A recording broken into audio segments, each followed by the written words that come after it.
Well, good morning.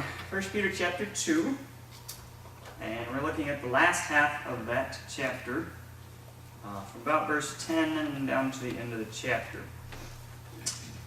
1 Peter, just like James, is one of our earliest Christian books of the New Testament. Probably written after James, which makes it maybe around 50 AD or so, somewhere in that area of time. And it is a very encouraging letter. Peter is all about encouraging these Christians in the walk that they have chosen. It seems to be written before any really serious persecution comes along, since he doesn't make any mention of fiery trials or deaths or that sort of thing. But he does mention some suffering, some trials, some struggles because they are Christian. So in the way that the world is treating them, these Christians are struggling. And so he's writing to encourage them. He spends the first chapter telling them really that you've made a good choice, that there are so many great blessings that you're getting by following Christ. And then in chapter 2, he begins to explain the way that he wants these Christians to behave, the way that he wants them to behave in relation to each other and also in relation to the world. Last week, we talked about this whole idea of the living stones, where we've got Christ as the cornerstone, and then we're building up. We're both the stones building the building, but we're also the priests working inside the building that is a temple to God. And then he keeps going from the general to the more and more specific. And what we're going to look at today is a lot of specifics about how these Christians are supposed to behave.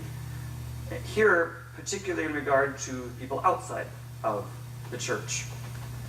So, beginning in verse 11 of chapter 2, of 1 Peter chapter 2, Peter says, "Beloved, I urge you as aliens and strangers to abstain from fleshly lusts, which wage war against the soul. Keep your behavior excellent among the Gentiles, so that in the thing in which they slander you as evildoers, they may, on account of your good deeds as they observe them, glorify God in the day of visitation. Submit yourselves, for the Lord's sake, to every human institution, whether to a king as the one in authority, or to governors as sent by him, for the punishment of evildoers and the praise of those who do right. For such is the will of God, that by doing right you may silence the ignorance of foolish men. Act as freemen, and do not use your freedom as a covering for evil, but use it as bondslaves of God. Honor all men, love the brotherhood, fear God, honor the king. Servants, be submissive to your masters with all respect, not only to those who are good and gentle, but also to those who are unreasonable.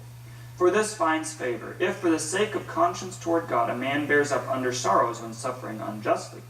For what credit is there if, when you sin and are harshly treated, you endure it with patience? But if you do what is right and suffer for it, you patiently endure it. This finds favor with God." All right, so the first thing that Peter wants us to do, or to deal with, are human institutions, which he goes on to specify by, he describes them as kings and governors.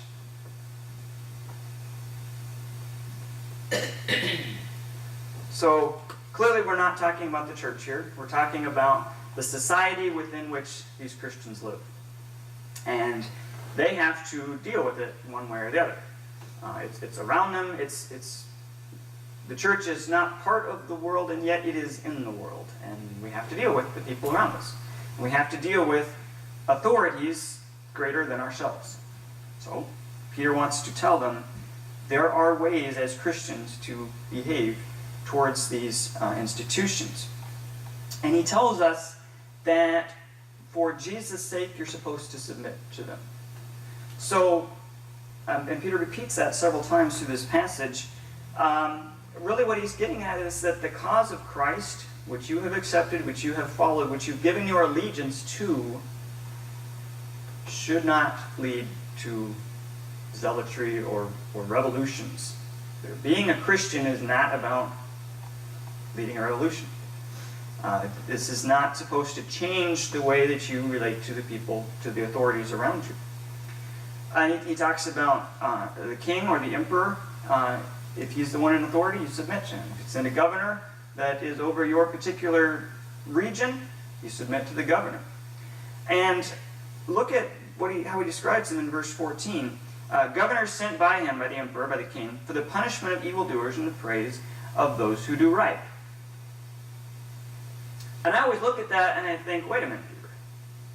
There's lots of emperors who did wrong.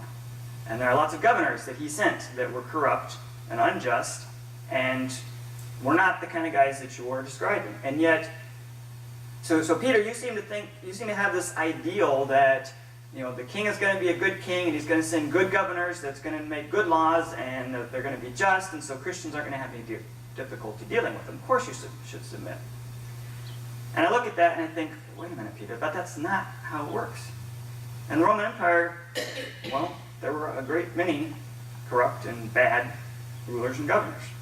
So Peter, aren't you kind of pie in the sky, this ideal that isn't going to match with how it really is? And I was thinking about that last night. And I was thinking about Peter. And it occurred to me. We know that Peter had direct experience with at least one Roman governor. Anybody remember who his name was? How many disciples followed Jesus after his arrest, how many disciples followed him to his trial? 2 of them. One was John, the other was Peter. This guy that's writing here. Now he got caught up in the whole people asking him if he was really a Galilean and following Jesus, and so he didn't stay for the whole thing like John did. But the point is, he was there, at least peripherally, while Jesus was being tried by the Jewish governors. Perhaps he saw some of the discussion with Pilate. So when Peter says, governor sent by him to do justice and everything, Peter has seen an unjust governor. He's got very, very direct personal experience with a governor that was sent by the emperor and who did wrong things. So all that stuff I just said about how Peter's got this ideal that he's pushing and he doesn't understand how it really works. No, he does understand how it works.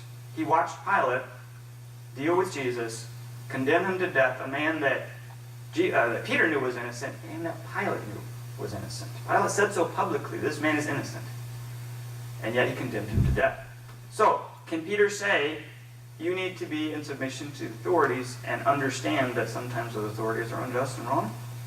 Absolutely. Peter has perfect credibility in telling us how to deal with unjust governors. So he's not just dealing with an ideal situation here. He understands that, yes, sometimes they are bad. Still, most of the governors, most of the emperors were not that bad. Most of them were, what should I say, fairly just, or not very corrupt. We're talking the whole Roman Empire, the whole Roman government, which was founded on a basis of justice and honesty. Yes, there were many that weren't very corrupt. We could say that about our government today. But still, the ideal that everybody wanted, worked for, at least paid lip service to, was the idea of justice. And they didn't always achieve it, but still that was the framework in which they lived. Jay? I think also, whether they're just or not, they do provide order in society. Yes. And Christianity can't flourish or make any grounds in a state of anarchy. So even an unjust ruler provides order, some semblance of order, some to a greater degree than others. Right.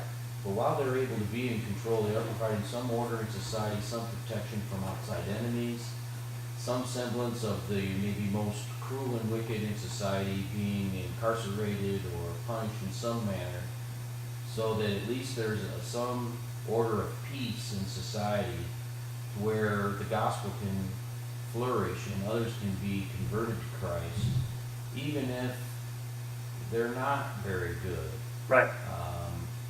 Individuals at the top. They still provide an ordered society where the gospel can be taught. Right, right.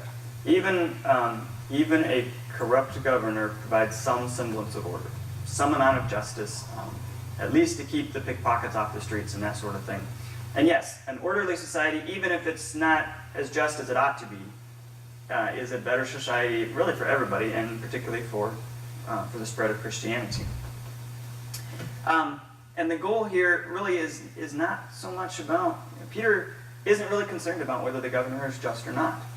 He sets up the ideal, and yes, we know it doesn't always happen, but that's not really his concern. His concern is in verse 15. Such is the will of God, that by doing right you may silence the ignorance of foolish men. Lots of people outside of the church, in fact, pretty much everybody outside of the church, had a crazy idea about what this Christian thing was. They didn't know much about it. Just like, pick any small cult today, most people don't know much about it. And we get these wild rumors about what's going on inside them. And that was happening with the church as well. I want to read to you from a guy named Tacitus, who is the most preeminent of the Roman historians. He's writing about the reign of Nero, during the reign of Nero. And one of the things that happened during Nero's reign, there was a big fire in Rome. We don't know who said it, but there were some nasty rumors that swirled around after the fire that Nero himself had started it. And Tacitus says, but neither human resources, nor imperial munificence, nor appeasement of the gods eliminated sinister suspicions that the fire had been instigated. To suppress this rumor, Nero fabricated scapegoats and punished with every refinement the notoriously depraved Christians, as they were popularly called. Their originator, Christ, had been executed in Tiberius' reign by the governor of Judea, Pontius Pilate. But in spite of this temporary setback, the deadly superstition had broken out afresh, not only in Judea, where the mischief started, but even in Rome. All degraded and shameful practices collect and furnish in the capital. Now, most likely, that was after Peter's time. 10, 20 years, something like that. So what I want to focus on is not what Nero did to them, but the attitude that Tacitus is reflecting. So he's an educated Roman. He's not a Christian. He's a normal pagan Roman. And what he understands about the Christian religion, some 10 or 20 years after Peter was writing, is that it's this mischievous religion with a bunch of weird ideas and really not worth spending too much time being concerned about them. And Nero fastened onto them and made them the scapegoat for the fire. That's the attitude that these Christians in Peter are experiencing outside of themselves. And Peter tells them, you need to be careful with the way that you conduct yourselves, because that's how your neighbors are seeing you. They're going to find out that you're a Christian. They're going to think you're all sorts of weird and have all these weird ideas. But if they observe you, imagine that you've got a pagan Roman, and he has a neighbor move in beside him, and over the next couple of years, you pass each other in the street, you say hi a few times. Doesn't really know you, but he observes that you keep the law, and you're a good neighbor, and you're a good guy to have next to her, good neighbor. And then he finds out you're a Christian. Now, on the one hand, he's been told that you practice all these weird, mischievous, superstitious rites, and so that's pretty suspicious. He doesn't want anything to do with you. But on the other hand, he's been watching you for a couple of years, and he notices that you always pay your taxes, and that you always keep your garbage cleaned up, and you're such a nice neighbor. And that doesn't square with all those rumors he's been hearing. That's going to make him ask questions. It's not going to confirm all those weird rumors he's been hearing. And so it's going to work against that. So Peter is very interested in how we behave toward them and the effect that that's going to have on those people. Verse 16, act as freemen and do not use your freedom as a covering for evil, but use it as bondslaves of God. So he tells us, yes, you are free, act like you're free, don't use it as a covering for evil. And I looked at that, and it seems clear to me that Peter thinks that there is some reason why these Christians would be tempted to use their freedom as a covering for evil. Why do you think that Peter saw this, or foresaw this, and wanted to head it off? Why would being Christian lead to some sort of evil? Any ideas? Well, maybe he references that their servants are slaves to God. Mm-hmm.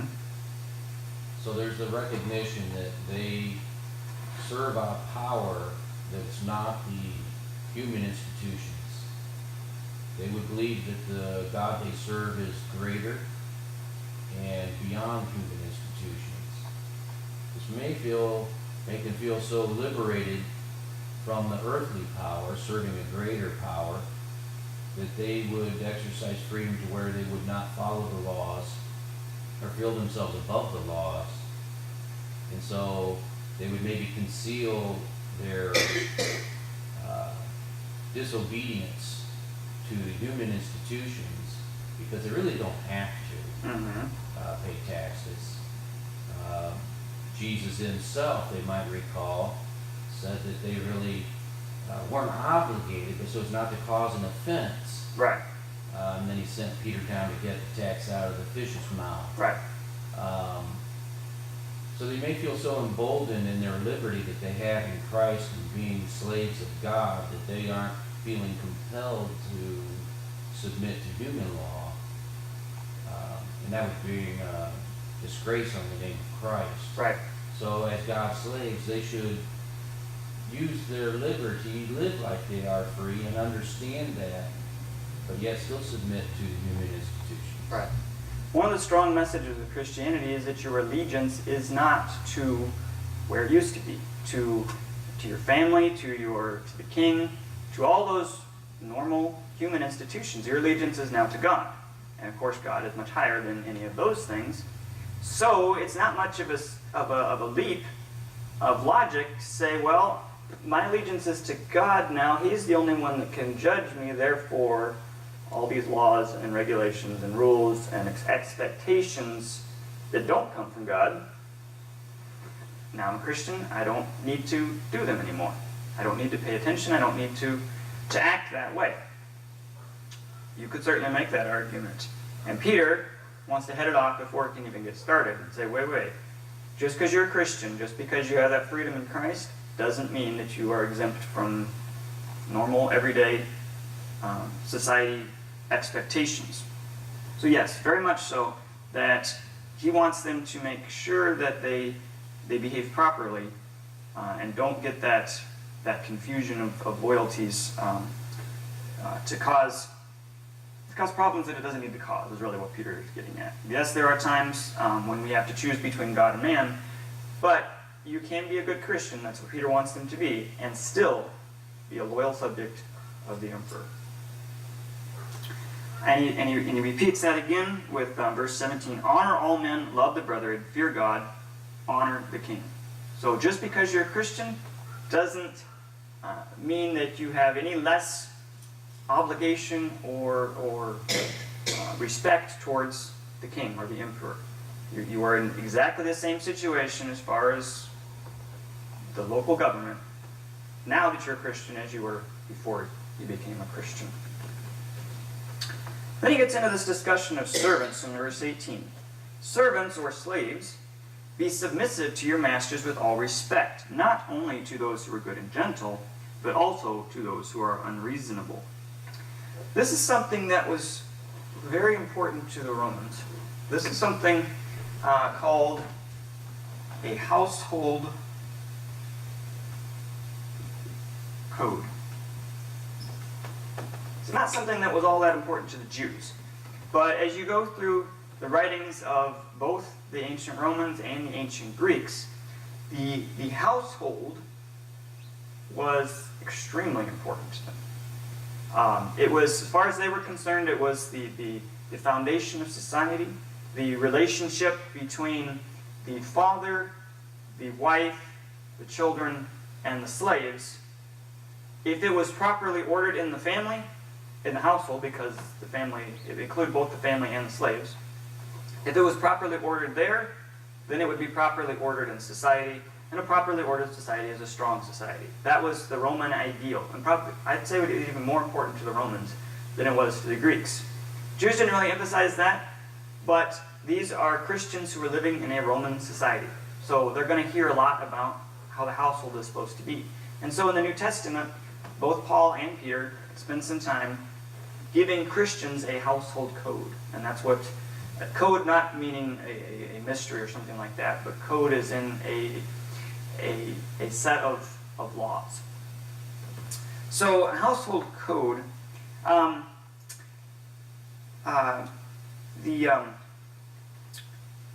basically what we had among the Romans was you had the father, this would be the pater familias in Latin. He is the head of the household. And that means more to them than it does to us. To us, it just means that he's the guy that fills out the census and maybe pays taxes. The head of the household is really in the same relationship to his household as the king is to everybody else. So he is the head of the household. His wife is under his authority. She's not co-equal with him. Although they did treat him pretty well. So don't get too hung up on that. But still, the order of the way things was, you got the father at the top, and the wife or the mother is underneath his authority. You have the children, and at the very bottom, you have the slaves. That was how the Romans expected a household to behave. And one of the things that they would do when a new religion came on the scene is they would compare what this new religion teaches with this traditional household idea. And if it didn't match up, it was treated very suspiciously. Because not only does it not match up, but if it didn't support this idea, it's going to undermine it. And of course, if you have the idea that this is the foundation of your society, that's going to be a bad thing. So Christianity, if it is going to flourish inside of a society ordered this way, needs to be able to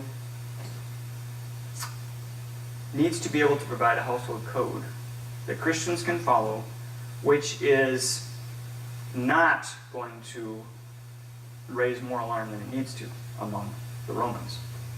So this is important. Christianity asserts that Christians have a new allegiance now. So basically, Christianity says that the Father is not the head, it is Christ who is the head. And the Father is under him. That's pretty weird, to be honest, to the Romans. And so there was some question about how does that change things. And Peter wants to address that. And he's going to start off with the slaves. These guys down here on the very, very bottom. We don't like slaves much anymore. We don't like slavery much anymore. We fought an enormous civil war over it. And thousands upon thousands of people died in our country over this question of slavery. And since the anti-slavery forces won, our world is now very anti-slavery. And in fact, not just in the United States, but all of the Western world is very anti-slavery. So whenever we see slave, all of those anti-slavery feelings come up within ourselves as we read what Peter has to say about slaves. So you have to keep that in mind and try to keep those feelings out, because of course that hasn't happened yet when Peter is writing. Back then in the ancient world, slavery was so common that to even suggest the idea that it ought not to be, that people shouldn't have slaves, that slaves shouldn't be enslaved, would have just been unthinkable. I mean, it wouldn't have even occurred to anybody to think that you shouldn't have slaves. Something like, out of the entire human population of the Roman Empire, something like 80% of the whole population were slaves. It was just normal. And to be honest, our whole idea that people shouldn't be slaves, and that everybody is equal, and that all people are equally human, and that all humans have a right to, what does our Declaration say? Life, liberty, and the pursuit of happiness? that's a pretty new idea. For thousands of years before that, before our time, slavery has been the norm. Most people have been slaves. So, it makes sense for Peter to start by talking to slaves. Slaves are the lowest of people. Are they considered human? Kind of. Yes, they're human. Human property, yes. They are recognized as humans, but there's a big difference between a slave and all the rest of these people in the household. A child is eventually going to be an adult. A wife is a woman, and as such, yes, she is under the husband's authority, but all three of these people are what our philosophers would call free moral agents. All of them have the capability to choose to do right or to do wrong. Slaves do not. Slaves are just barely a step above animals, basically. They don't, as far as the Romans back then looked at slaves, they might be human, but they're not really people. They don't have a choice in submission. They're expected to worship the God of whomever this guy worships, the father, whatever God he's decided his family's going to worship, the slave is expected to worship that God too. As a slave, you don't get a choice. You don't get to say, well, my master worships Zeus, but I am going to worship Apollo. That's not done. You are a slave, you are a member of a household who is worshiping Zeus, therefore you are worshiping Zeus. It's just how it is. Slaves don't get a choice. So, if you are a Christian, if you are a slave who becomes a Christian, first of all, you've already broken one of those key parts of the household. If you're a father who is a Christian, who becomes a Christian, you've set up a pretty serious crisis for everybody else in your household, because you've gone and jumped off the deep end into this weird superstition thing that creating all this mischief, like Tacitus was talking about. So there's a lot of tension between this part and this part with regard to whether you're a Christian or not. And so Peter begins by talking to the slaves about how they're supposed to relate to these masters now that they've become a Christian. One thing I should point out, remember how we were talking about this status of slaves and how they're human, but they're just barely people, or they're not people, they don't have all this ability to choose and everything? Look at how Peter addresses these slaves. Servants, be submissive to your masters. That implies a choice. If they didn't have a choice, he wouldn't have to tell them to be submissive. So Peter talks to these slaves as if they were fully human. He elevates these slaves to the same status as these guys. The Father has a choice which God to worship and what to do, how to relate to his slaves. And Peter says, you slaves, you have that same choice. He elevates them considerably above the role that they had in their society. He gives them the choice. You can choose to submit or you can choose not to. He tells them what you should do. But I think it's very significant that he treats these slaves like humans who can choose one way or the other. And so he calls them to treat their masters, whether they're good masters or bad masters. You treat them respectfully, and you do what they tell you.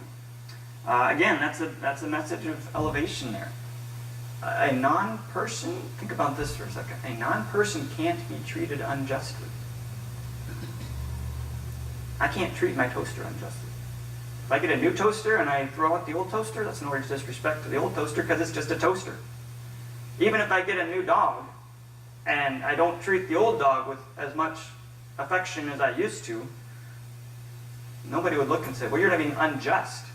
And they might tell me I'm not being as nice as I should be, but it's not a person. It's not a question of justice. For him to tell the slave, even when you're being treated unjustly, you treat them respectfully, again, is elevating that slave to a status of personhood that he doesn't have in the Roman Empire. So one of the things that people like to ask about Christianity, well, does it approve of slavery? And the answer is, Christianity doesn't take a stand on slavery. Is it good or bad? Should we eradicate it? Should we not eradicate it? Did we approve or disapprove? It doesn't really take a stand there, but it does treat slaves like humans, like people. Gives them the choice, treats them like they have the choice, which eventually will subvert this whole idea of master and slave, because, well, if the slave is just like that guy, how come this guy is in charge of him? And that's eventually, but it'll take a number of generations, that will eventually happen.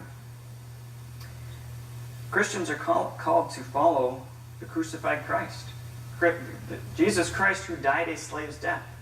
And at the end of this chapter, he's going to refer back to Isaiah 53, where Isaiah calls him the suffering servant, the suffering slave, the man who took on the role of a slave.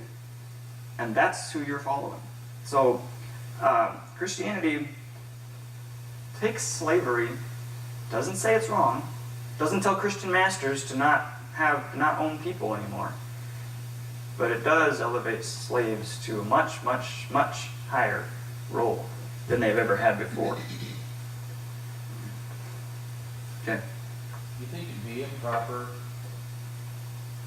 to view it from the perspective that inherently what we learn in these teachings about the respect of slaves as persons, equal persons, in the kingdom of God, that therefore inherently Christianity is in opposition?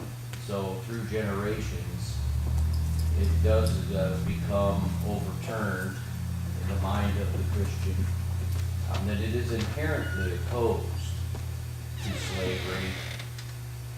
However, this not being disruptive in whatever culture you're in, which could do more damage to Christianity and the cause of Christ than respectfully living as best as one can as a servant of God within whatever culture that is. So if you're in a culture where slavery abounds, rather than bringing about a revolution to overturn that, be respectful and Christ-like within all of your relationships, and in time, it will be overturned.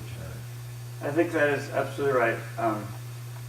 Christianity is not in opposition to slavery as such. We tend to look at slavery, well, it's wrong for humans to own humans, which I think is right. But that's not how Christianity approaches it. Christianity approaches it more in the sense that slave or master, you are equal. And that will eventually lead to some other inferences about there's no room for slavery once that is fully understood. And once the world becomes Christian, and once the empire ceases to be pagan, once we get into early medieval times, slavery dies out. And I'm not going to say that Christianity is the only reason for that, but I suspect it has a large part of it. Christianity is not opposed to slavery, but Christianity does tend to end slavery. In all of the things that we see here, Christ is the guiding star.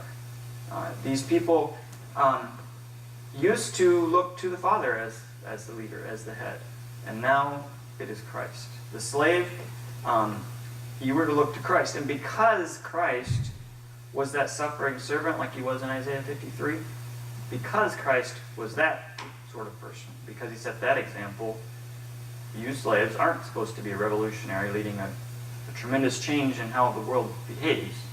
You're supposed to be following in that exact same example. In verse 21, he says that Christ left you an example to follow in his steps. The word example is actually not strong enough. We don't really have a better word that we can use there, but that word that he uses is not a choice. It's not a model that you can be kind of like. It is the sort of word that you would use if I'm teaching a child how to write. You've seen this in the workbooks, right? You make an A like this, and a B like this, and you tell the child, okay, trace those letters, and you'll make the letters. The child doesn't get the choice of making it look like that. They trace it exactly, so that it looks exactly like that letter. That's the word he uses here. Christ left us an exact example of exactly how we're supposed to behave. Committed no sin, nor is any deceit found in his mouth, and so on and so forth, about all the things that he did in going to the cross, all the way that he did not lead a revolution, start a big change, defend himself, all the ways that he behaved towards the people that arrested him and treated him unjustly. Again, Peter knows what it's like to be treated unjustly. He doesn't have any ideal situation he's dealing with here. He understands what Jesus went through and what it's like to go through that sort of situation. Jesus is the example. So Peter, when he talks to these slaves, he treats them as full Christians, just like he is, and he tells them to continue to be respectful towards your master, just like Jesus was towards the people that were above him. That would be a difficult situation, a difficult thing for slaves back then to accept. But as we've discussed, it did eventually make big changes in the way that slaves were treated.